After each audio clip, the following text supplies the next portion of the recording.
policy outlines the country's strategic investment options and provides a comprehensive framework for the coordination, facilitation, promotion, protection, and retention of investment in Zimbabwe in line with Vision 2030 in the Transitional Stabilization Program, TSP.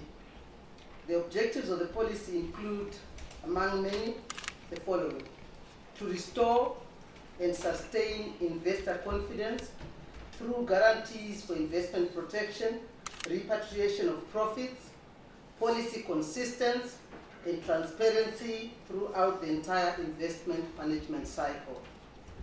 Also, to increase the share of private sector investment to a maximum of 25% of the GDP by 2030. To transform Zimbabwe from a resource-based economy to one that promotes value addition based on the adoption of cutting-edge technologies for higher productivity and competitiveness. And finally, to improve the technology transfer and job creation scope of the domestic private sector through business linkages with foreign investor companies. The Cabinet also considered and approved the aid coordination policy as proposed by the Minister of Finance and Economic Development. This policy emanated from a review of the Development Cooperation Policy and its accompanying procedures manual. Furthermore, the policy seeks to ensure consistency in public sector interventions through fostering a collaborative approach between government and development partners on the issue of development assistance to Zimbabwe. Key features of the policy include, inter alia, the following: harmonizing and aligning the programs of development partners to national developments, enhancing the transparency and predictability of development assistance, eliminating costly parallel management structures through ensuring the use of country systems and institutions by all development partners, refocusing aid from projects to programs and ultimately to budget support. And finally, ensuring that technical assistance is demand-driven, transparent, sustainable, and ultimately creates local capacity. The Policy and Procedures Manual will also seek to enhance the sharing of information on development cooperation programs in the country. And third, Cabinet considered the principles of the Health Services Amendment Bill as presented by the Minister of Health and Child Care. Highlights of the amendments include the following: to designate the Health Services Board as a Health Services Commission, to provide for the functions of the Health Services Commission and its administration, to incorporate the basic values and principles governing administration and financial management in the Act, to designate health service as an essential service and emergency critical care as essential services that should be provided for at all times, to indicate that a collective job action should be for a well-defined, reasonable time and not for indefinite period. This issue still needs to be approved. It will be completed in the next cabinet. For today, we had to quickly finish our cabinet as our president was traveling. Then on the report on the special program on irrigation development, Cabinet considered and approved a proposal for the quick rehabilitation and development of irrigation infrastructure throughout the country. This was presented by the Minister of Lands, Agriculture, Water, Climate and Rural Settlement, Honorable Perence Shiri. Under this proposal, Maka Resources, a local manufacturing company, will partner government in the development of 100,000 hectares for irrigation within the next 3 years. The facility will cover both new and existing irrigation schemes and will target the development of 20,000 hectares of communal land and 80,000 hectares of A1 and A2 land. The implementation of this program will increase investment in the irrigation sector and hence reduce reliance on rain-fed agriculture. The Cabinet also received the weekly power and energy supply status report for the country. from the Minister of Energy and Power Development, Honorable Chasi. The Minister indicated that whereas the electricity supply situation had begun to register significant improvement following the resumption of imports from ESCOM, the situation recently took a dip owing to the breakdown of 3 electricity generation units at the Wange Thermal Power.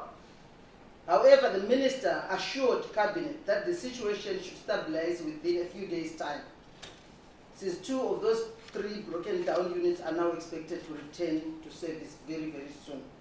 Furthermore, the Minister also advised Cabinet that discussions with HCB of Mozambique and ZESCO of Zambia for the provision of additional power imports are also ongoing. The Minister expressed hope that the discussions will soon be concluded, thereby further improving the electricity supply situation in the country. Cabinet also expressed concern over the rampant theft of ZESA power cables and transformers in many parts of our country, and steps are underway to introduce 10 measures to deal with all those involved in this heinous crime. And to that end, I want to thank you very much. Nation policy is actually tracking information with the development partners. It is critical for every government to make sure that all development partners which come into the country, they work hand in glove with the government institutions. And as such, there is absolutely nothing where it says that our government will sit back and not support some of those programs. We've been working, and Zimbabwe is not the only country which works with development partners. And we are very grateful that they're in our country, and as long as they are working together with us. The policy actually wants to improve on the coordination. That's what is critical. So that if development partners, for example, are working in a particular region, we can't have 3, 4 working in one province, and then the other province, there's nothing happening there. So it's critical that they work, there's coordination, so that we spread help around the whole 10 provinces of our country. That's what this aid coordination policy is aimed to address. We are extremely serious as a government to ensure that all our workers, work in line, with the laid down conditions of service, monetary and otherwise. And with regards to our doctors, yes, there was some notification, but unfortunately, after their notification, they then went to a meeting with our health services board, and in that meeting, everybody agreed to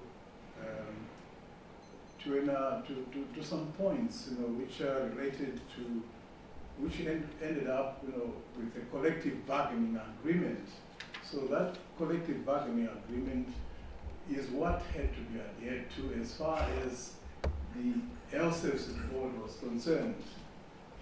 But to the surprise of everyone, there was a change of status by the doctors, and the health services board, in that agreement, it had already been agreed that they would look at the health-specific allowances, look at transport allowances, housing allowances, provision of buses, for health workers, and as was stated for everyone, there would be a review of the COLA allowance, in the fourth quarter. So everything is stated there very clearly. But I'm very pleased to note that out of the junior groups, the most senior amongst the junior group, who are the senior resident medical officers, they've all come to work. Not even one of them is absent at all our central hospitals, but it is the junior resident medical officers who find it necessary to indicate that they are incapacitated, and we hope that they will take heed and come back to work. That's what we want to see happening, because government is looking at the requests, We're not just going to sit and say, whatever we agreed should be looked upon is not going to be looked upon. Everything that has been agreed upon will be looked upon. And I actually had a meeting with the Minister of Finance, and we agreed that as soon as we will be looking into all these issues, which need the immediate attention as per the collective bargaining agreement. We go by the collective bargaining agreement where all these issues were stated. So really that's the situation.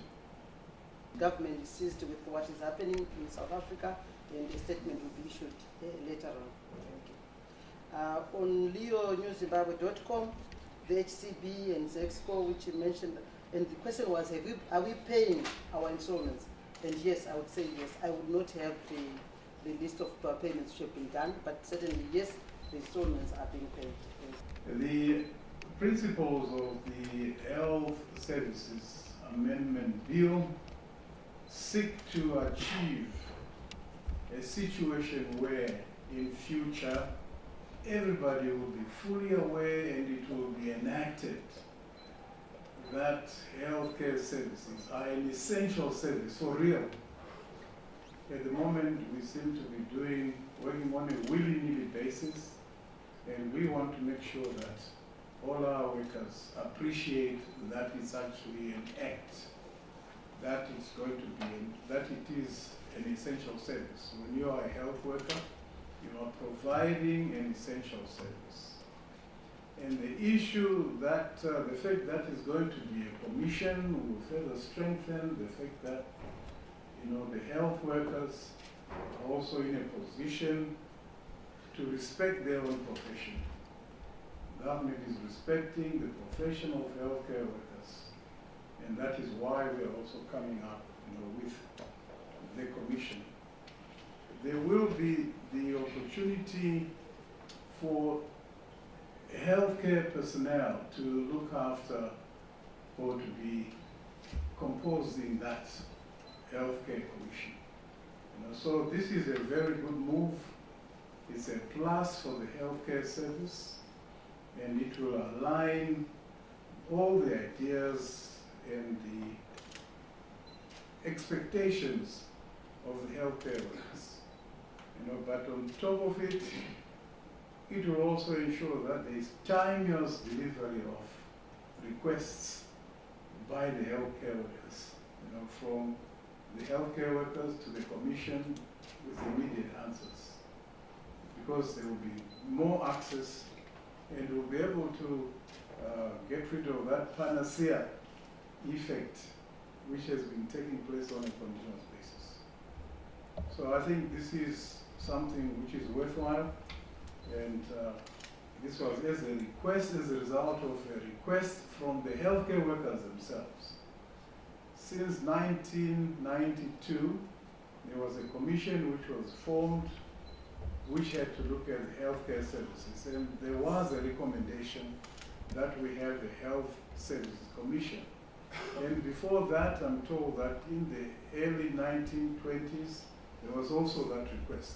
So finally, government has seen it fit, that commission must be put in place for the benefit of the operations of healthcare delivery in Zimbabwe. We are in a democratic country where people are allowed to voice their concern, but if you are part of an essential service, you are expected also to show your respect, especially in the case of healthcare personnel. You should show respect for those you are looking after. We are dealing with lives, and therefore you should also show that you've gone through a thorough training, and part of that training would have shown you that at the end of the day you are gaining knowledge to be able to save lives. It becomes really unprofessional to leave your patients, to leave them to die. That is what we have to go against. Do not leave your patients unattended. We have to act responsibly as healthcare professionals. We have to make sure that the bill will make sure that while collective bargaining action, job action, cannot be an indefinite exercise, and as it will endanger the patient's lives. So there will be a defined period of time where people can voice their concern, but not indefinitely. Maybe a matter of hours, carrying a placard and making sure that your statement is kept. But not to go forever and allow patients to die. You see, that is the bottom line. And we really have to make sure that while we should be allowing people to express themselves, they should express themselves in the correct manner, in a responsible manner, realizing that at the end of the day, you are looking after patients. We should not be in a position to allow our patients to die. Patients don't come to institutions to die. Yes, we appreciate that our healthcare workforce also needs to survive, but everybody else also needs to survive. And so we should be working within a framework where we can be able to say, yes, we've had it, yes, we're going to do something about it, and that is exactly what we are doing now. We're doing something about the requirements as a government for everyone. And for the healthcare workers specifically, we're looking at the particular issues I mentioned. These 100 hectares of irrigation within the next 3 years is achievable. And the question of Maka having been a company, I think that's something which I need to verify with the minister since he's not here. But the question that they didn't supply what they were asked to supply during the command agriculture, I do not have that information here. But yes, Parliament will continue to do their job of oversight to make sure that companies which are engaged by government to do such an important, a very important project, because everybody is looking at agriculture. Otherwise, you can't continue to do agriculture looking into the skies. We need infrastructure of irrigation in place, and we do have to have the water, we have the dams, so it's important that those 100 hectares are there in the next 3 years to mitigate the drought situation. That's how I can answer for you. Just on the point of MACA resources. Firstly, it's an unsolicited offer. So they made an offer to government, a value proposition was made, which proposition we evaluated. MACA is pretty much the only company in Southern Africa, outside South Africa, that is manufacturing center pivots. Others are importing center pivots to supply. And they want to benefit our agriculture by providing a facility where they go to rehabilitate or put up an irrigation system. And from that system, they will recover their investment. So we are also not talking about government putting money there. They will go to an irrigation scheme, put up the infrastructure, and in most cases, they will be supporting them with the inputs. And they say it might take up to 3 seasons to recover their investments. And we are targeting 200 hectares per district minimum. The 100,000 target is over 3 years. So we looked at it, firstly it's addressing our food security situation, but also it will create a platform for our manufacturing sector to grow, because we have this company which can even in the short term begin to export these center pivots to the region. So I want to allay fears to colleagues here that this is, in my view, a very good deal for our country, for both industry and agriculture. Thank you so much. For these and other stories, visit our website www.263chat.com. Follow us on Twitter @263chat and like our Facebook page 263chat.